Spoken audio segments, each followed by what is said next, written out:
স্বাগত ডিবিসি সংবাদে। আপনাদের সাথে আছি আমি জান্নাত সাথী। এবার জানাবো খবরের বিস্তারিত। মহান স্বাধীনতা দিবস আজ।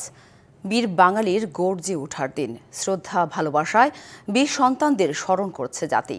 দিনের শুরুতে সাভারের জাতীয় স্মৃতিসৌধে ফুল দিয়ে শ্রদ্ধা নিবেদন করেন রাষ্ট্রপতি মোহাম্মদ শাহাবুদ্দিন। কিছুক্ষণ পরে শ্রদ্ধা নিবেদন করেন প্রধান উপদেষ্টা অধ্যাপক মোহাম্মদ ইউনুস। এ সময় উপস্থিত ছিলেন ৩ বাহিনীর প্রধান, উপদেষ্টা পরিষদের সদস্য, বিভিন্ন দেশের রাষ্ট্রদূত ও বিভিন্ন রাজনৈতিক দলের নেতৃবৃন্দ। পরে রীতি অনুযায়ী পরিদর্শন বইয়ে সই করেন রাষ্ট্রপতি। এর ঠিক কিছুক্ষণ পরে স্মৃতিসৌধ বেদিতে এসে পৌঁছান অন্তর্বর্তী সরকারের প্রধান উপদেষ্টা ডক্টর মোহাম্মদ ইউনুস।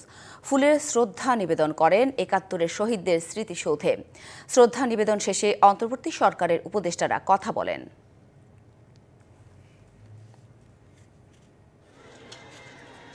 দিবসে আমরা আমাদের প্রতিটি ঘোষণা করি যে আমরা বাংলাদেশকে, নতুন বাংলাদেশে আরো সুখী সমৃদ্ধশালী দেশ হিসেবে গড়ে তুলব।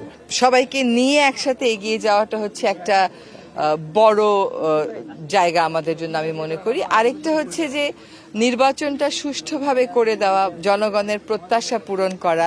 ৭১ অর্জিত স্বাধীনতাকে আমরা রক্ষা করার যেই কঠিন লড়াই, সেই লড়াইয়ের একটা অন্যতম ধাপ হচ্ছে ২৪, এবং এই স্বাধীনতা সামনের দিনগুলোতেও বাংলাদেশে থাকবে এবং আর কখনোই একটি স্বাধীন ভূখণ্ডে এদেশের মানুষ আর পরাধীন অনুভব করবে না। মহান স্বাধীনতা দিবসে জাতির শ্রেষ্ঠ সন্তানদের শ্রদ্ধা ভরে স্মরণ করছে জাতি। এ বিষয়ে আরও খবর জানাতে আমাদের সাথে যুক্ত হয়েছেন দুজন সহকর্মী। একজন আছেন জাতীয় স্মৃতিসৌধে, অপরজন চট্টগ্রামে মুজিবুল হক আছেন। প্রথমে যেতে চাই জাতীয় স্মৃতিসৌধে আছেন সহকর্মী মনিরুল সোহাগ। সোহাগ, আপনাদের দুজনকে স্বাধীনতা দিবসের শুভেচ্ছা।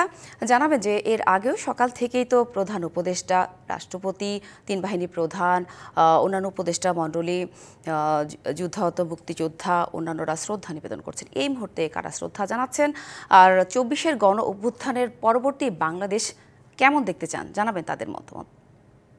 জানেন যে আসলে ভোর ৬টার আগে থেকে আসলে এই শ্রদ্ধা নিবেদন শুরু হয়েছে, অর্থাৎ ৫টা ৫০ মিনিটে রাষ্ট্রপতি মোহাম্মদ শাহাবুদ্দিন তিনি শ্রদ্ধা নিবেদন করেন এবং তার বেশ কয়েক মিনিট পরে কিন্তু প্রধান উপদেষ্টা ডক্টর মোহাম্মদ ইউনুস তিনি শ্রদ্ধা নিবেদন করেন এবং এরপরে উপদেষ্টা পরিষদের যে সকল সদস্য রয়েছেন তারা শ্রদ্ধা নিবেদন করেন। যুদ্ধাহত মুক্তিযোদ্ধা যারা ছিলেন, এর পাশাপাশি বিদেশি কূটনীতিক বা আমন্ত্রিত অতিথি যারা ছিলেন, এরকম সবাই কিন্তু শ্রদ্ধা নিবেদন শেষে সর্বসাধারণের জন্য উন্মুক্ত করে দেয়। এবং আপনি এই মুহূর্তে যে দৃশ্য দেখছেন, আসলে লোকারণ্য বলা যায় এই সাভারের জাতীয় স্মৃতিসৌধ যে এলাকা সেটি রয়েছে, এবং বিভিন্ন রাজনৈতিক দল, সামাজিক সাংস্কৃতিক সংগঠন, বিভিন্ন প্রতিষ্ঠান এবং ব্যক্তি পর্যায়ে নিজস্ব উদ্যোগেও কিন্তু অনেকে এসেছেন শ্রদ্ধা নিবেদন করতে। মূলত ২৪ পরবর্তী এই যে শ্রদ্ধা নিবেদন যে পরিবেশ, সেটিতে কিন্তু তরুণ প্রজন্মের নতুন এক ধরনের ভাবনা, নতুন যে চাওয়া, সেটি কিন্তু এখানে ফুটে উঠেছে। অর্থাৎ মানুষের যে স্বাধীনতা অর্জিত হয়েছে ১৯৭১ সালে, সেটি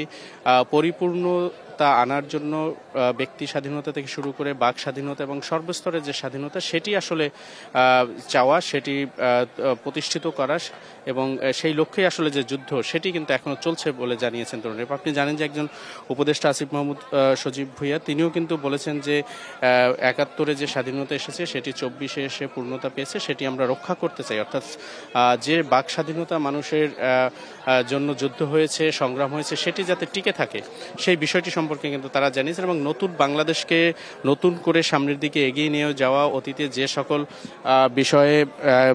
সকল বিষয়ে প্রতিবন্ধকতা ছিল, সেই জায়গাগুলো থেকে বাংলাদেশ যাতে সামনে এগিয়ে যেতে পারে, এই বিষয়গুলো নিয়ে কিন্তু দৃষ্টি আকর্ষণ করছেন যারা তরুণ প্রজন্ম রয়েছেন এখানে শ্রদ্ধা নিবেদন করতে এসেছেন, তারা সবাই মিলে চাচ্ছেন বাংলাদেশকে আরো অনন্য উচ্চতায় নিয়ে যেতে এবং সামনের দিকে এগিয়ে নিয়ে যেতে। সেই প্রত্যয় কিন্তু আমরা দেখেছি। নিশ্চয়ই বাংলাদেশ সামনের দিকে সেই অবস্থানে পৌঁছাবে বলে মনে করছেন এখানে শ্রদ্ধা নিবেদন করতে যারা আসছেন তারা সবাই। তো এই ছিল সাভারের জাতীয় স্মৃতিসৌধ থেকে এই মুহূর্তের খবর। সোহাগ, আপনাকে ধন্যবাদ। আপনি থাকুন, নিশ্চয়ই পরবর্তীতে আরও খবর জানবো আপনার মাধ্যমে। এবার যেতে চাই চট্টগ্রামে, সেখানে আছেন সহকর্মী মুজিবুল হক। মুজিব, জানাবেন যে চট্টগ্রামে শ্রদ্ধা নিবেদনের খবর, সেখানে শ্রদ্ধা জানাতে আসা মানুষের ভিড় কেমন দেখছেন, আর নতুন সময়ে তাদের প্রত্যাশায় বা কি? সাথে সারা দেশের মতো চট্টগ্রামেও নানান আনুষ্ঠানিকতার মধ্য দিয়ে জাতির বীর শ্রেষ্ঠ সন্তানদের স্মরণ করা হচ্ছে। মূলত ভোরের আলো ফোটার সঙ্গে সঙ্গে 31 বার্তপধ্যনের মধ্য দিয়ে চট্টগ্রামে যে শ্রদ্ধা নিবেদনের যে আনুষ্ঠানিকতা সেটি শুরু হয় সকাল 6টার কিছু পরেই সেটি শুরু হয়েছে। এর পরপরই চট্টগ্রামের আমরা এখন রয়েছে কাট্টলির অস্থায়ী যে শহীদ মিনার, দুঃখিত অস্থায়ী যে স্মৃতিসৌধ সেখানে, এবং প্রথমে এখানে শ্রদ্ধা নিবেদন করেন চট্টগ্রামের বিভাগীয় কমিশনার, জেলা প্রশাসক, পুলিশ কমিশনার, সিটি মেয়র সহ প্রথমে শ্রদ্ধা নিবেদন করেন। পরে বিভিন্ন সামাজিক, সাংস্কৃতিক এবং রাজনৈতিক সংগঠনের নেতাকর্মীরা এখানে আসেন, শ্রদ্ধা নিবেদন করেন এবং তারা প্রত্যেকের কণ্ঠে এক ধরনের প্রত্যয় আমরা দেখেছি যে 24-এর একটি গণ অভ্যুত্থানের পরেই স্বাধীনতা দিবসের যে আনুষ্ঠানিকতা সেখানে যে বৈষম্যগুলো সামনে রেখে একটি গণ অভ্যুত্থান হয়েছে সেই বৈষম্যগুলো যাতে আবার মাথাচাড়া দিয়ে উঠতে না পারে, পাশাপাশি 71-এর মহান মুক্তিযুদ্ধে স্বাধীনতা সংগ্রামে যে মহান শ্রেষ্ঠ সন্তানরা আত্মত্যাগের মাধ্যমে একটি লাল সবুজের পতাকা বিশ্বের বুকে আমরা তুলে ধরতে পেরেছি, সেই দেশের ভাবমূর্তি যাতে কোনোভাবে বৈশ্বিকভাবে ক্ষুণ্ণ না হয় সেটি রক্ষা করার জন্য সবাইকে সম্মিলিতভাবে কাজ করার এক ধরনের প্রত্যয় সবার কণ্ঠে ছিল। পাশাপাশি এই যে অভ্যুত্থানের পরবর্তী সময়ে যে সমস্ত সমস্যা সংকটগুলো সামনে আসছে সেই সংকটগুলো যাতে তরুণ প্রজন্মের হাত ধরে, যেহেতু একটি অভ্যুত্থান সংগঠিত হয়েছে, তাদেরকে সাথে নিয়ে যাতে নতুন করে বাংলাদেশ নির্মাণে সবাই একসাথে কাজ করে সেই প্রত্যয় কিন্তু সবার কণ্ঠে দেখা গেছে। এছাড়া মহান স্বাধীনতা যুদ্ধে চট্টগ্রামের যে অবদান সেটিও তারা স্বীকার করছেন। বিশেষ করে অপারেশন জ্যাকপট এর মাধ্যমে চট্টগ্রাম বন্দরে 2টি জাহাজের যে পাকিস্তানি বাহিনীর যে অস্ত্র ছিল সেটি তারা ধ্বংস করেছিলেন চট্টগ্রামের মানুষ, চট্টগ্রামের সেনার সাধারণ মানুষ, সেটিও তারা স্মরণ করছে। তো আরও আনুষ্ঠানিকতা রয়েছে দিনব্যাপী। সকাল 9টার কিছু পরে চট্টগ্রামে কুচকাওয়াজও রয়েছে প্রশাসনের কর্মকর্তাদের অংশগ্রহণে। সে খবরও নিশ্চয় পরবর্তীতে আপনার মাধ্যমে দর্শকদের জানতে পারবো। মুজিব, দিনব্যাপী কর্মসূচির বিষয়ে নিশ্চয়ই আবারও আপনার সঙ্গে যুক্ত হব। ধন্যবাদ। আজ 26শে মার্চ, মহান স্বাধীনতা ও জাতীয় দিবস। বাঙালি জাতির গৌরবের দিন, পরাধীনতার শৃঙ্খল ভেঙে মাথা উঁচু করে দাঁড়ানোর দিন। দীর্ঘ পরাধীনতার শৃঙ্খল ভেঙে 1971 সালের এই দিনে বিশ্বের মাঝে স্বাধীন রাষ্ট্র গঠনের লক্ষ্যে পাকিস্তানি হানাদার বাহিনীর বিরুদ্ধে শুরু হয় বাঙালির সশস্ত্র সংগ্রাম। 9 মাসের সংগ্রাম শেষে অর্জিত হয় স্বাধীনতা। 24-এর গণ অভ্যুত্থানের পর তরুণ প্রজন্ম গণতন্ত্র, সমতা ও উন্নত বাংলাদেশের স্বপ্ন দেখছে। তারুণ্য মানেই এমন উচ্ছ্বাস। বিশ্ববিদ্যালয় জীবনের মাস্টার্সের পরীক্ষা শেষে দিনটিকে স্মৃতিময় করে রাখতে ফ্রেমবন্দি হচ্ছেন সবাই মিলে। 24-এর অভ্যুত্থানের পর স্বাধীনতা দিবসে কেমন বাংলাদেশ দেখতে চান এই তরুণেরা? প্রশ্ন ছিল তাদের কাছে। ডেমোক্রেসি থাকবে, সবার সম অধিকার থাকবে। আমরা শিক্ষা ব্যবস্থায় একটা আমূল পরিবর্তন ঘটাতে পারি। দেখা যাচ্ছে আমাদের ইনোভেশনগুলো বাড়বে। যেখানে আমরা কেউ বেকার থাকবো না, কেউ বলতে পারবে না যে আমি গ্র্যাজুয়েট বেকার বা চাকরি পাচ্ছে না বলে ফ্যামিলি থেকে বা সোসাইটি থেকে প্রেশার পাবে। আগামীর বাংলাদেশ এমন একটা বাংলাদেশ হোক যেখানে আসলে কোনো দুর্নীতি বা বৈষম্য থাকবে না। আমরা প্রত্যাশা করি যে আগামীর বাংলাদেশ যেন মেয়েদের সফল বিচরণ ক্ষেত্র হয়, মেয়েরা যেন সব জায়গায় স্বতঃস্ফূর্তভাবে অংশগ্রহণ করতে পারে, এরকম বাংলাদেশের আমরা স্বপ্ন দেখি। 1971-এর 25শে মার্চ রাতে নিরস্ত্র বাঙালির উপর আক্রমণ শুরু করে পাকিস্তানি হানাদার বাহিনী। শুরু হয় বাঙালির স্বাধীনতা সংগ্রাম। যদিও 1947-এ দেশভাগের পর থেকে নানা ঐতিহাসিক ঘটনা বাংলাদেশের স্বাধীনতাকে অনিবার্য করে তোলে। নতুন দেশ পেতে বাঙালি সংগ্রামের নানা দিক নিয়ে বলছিলেন গবেষক অধ্যাপক আবুল কাশেম ফজলুল হক। 9 মাসের সশস্ত্র লড়াইয়ে শহীদ হন লাখ লাখ মুক্তিকামী মানুষ এবং হাজারো নারীর সম্ভ্রমের বিনিময়ে অর্জন হয় বাংলাদেশ। অনেক দিন ধরে আন্দোলন হতে হতে, গণ অভ্যুত্থান এবং গণজাগরণ হতে হতে আমরা এই 1971 সালের মার্চ মাসে এসেছি। এর পেছনে সুদীর্ঘ সংগ্রাম আছে।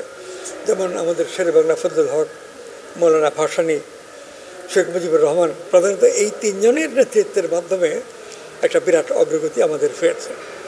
এছাড়া আরও অনেকে তাদের সঙ্গে যুক্ত ছিলেন। স্বাধীনতার 54 বছরেও কাঙ্ক্ষিত লক্ষ্য অর্জন এখনো বাকি রয়েছে। আমাদের দেশে ব্রিটিশ আমলের শেষ পর্যায়ে কেউ কেউ সেরকম বিষয় নিয়ে লিখছেন, তেমন ভবিষ্যৎটা কেমন আমরা চাই, কি আমরা করতে পারবো। তো স্বাধীন বাংলাদেশে তো ওইরকম পরিচ্ছন্ন কোনো চিন্তা নিয়ে কেউ আসেননি। 1971-এর 26শে মার্চ শুরু হওয়া বাঙালির সশস্ত্র সংগ্রাম শেষ হয় 16ই ডিসেম্বর বিজয় লাভের মধ্য দিয়ে। Redwan Ahmed, DBC news, Dhaka. মুক্তিযোদ্ধাদের চিকিৎসা ভাতা বাড়ানোর পাশাপাশি তাদের ভাবমূর্তি উদ্ধারের চেষ্টা করছে অন্তর্বর্তী সরকার। শেখ হাসিনা সরকারের সময় মুক্তিযুদ্ধ মন্ত্রণালয়ে নেওয়া কিছু প্রকল্প বাদ গেলেও বীর নিবাস সহ কিছু প্রকল্প চলবে। মুক্তিযুদ্ধে অংশ নেওয়া সম্মানিত ব্যক্তিদের দেয়া হবে সনদ। ডিবিসি নিউজকে এসব তথ্য জানিয়েছেন মুক্তিযুদ্ধ বিষয়ক উপদেষ্টা ফারুক ই আজম। জীবন বাজি রেখে পরাধীনতার শিকল ভেঙে বাংলাদেশের স্বাধীনতা এনে দিয়েছে লাখো বীর বাঙালি বীর মুক্তিযোদ্ধারা। কিন্তু কিছু অর্থলোভী ও দুশ্চরিত্রের কিছু মানুষ জাল জালিয়াতি আশ্রয় নিয়ে মুক্তিযোদ্ধাদের তালিকায় অন্তর্ভুক্ত হয়ে কলঙ্কিত করেছেন প্রকৃত মুক্তিযোদ্ধাদের। তাদের ভাবমূর্তি উদ্ধারের চেষ্টা চলছে জানালেন মুক্তিযুদ্ধ বিষয়ক উপদেষ্টা।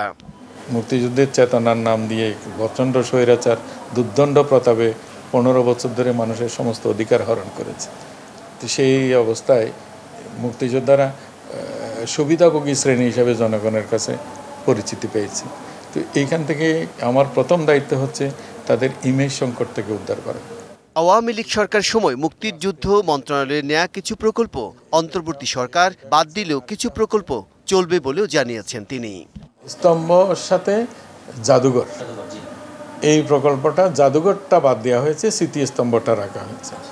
স্মার্ট কার্ড দেওয়ার বিষয়টা এইখান থেকে আপাতত স্থগিত করা আছে, কারণ মুক্তিযোদ্ধা যাচাই যখন করতে যাচ্ছি স্মার্ট কার্ডটা আমি কারে দেব।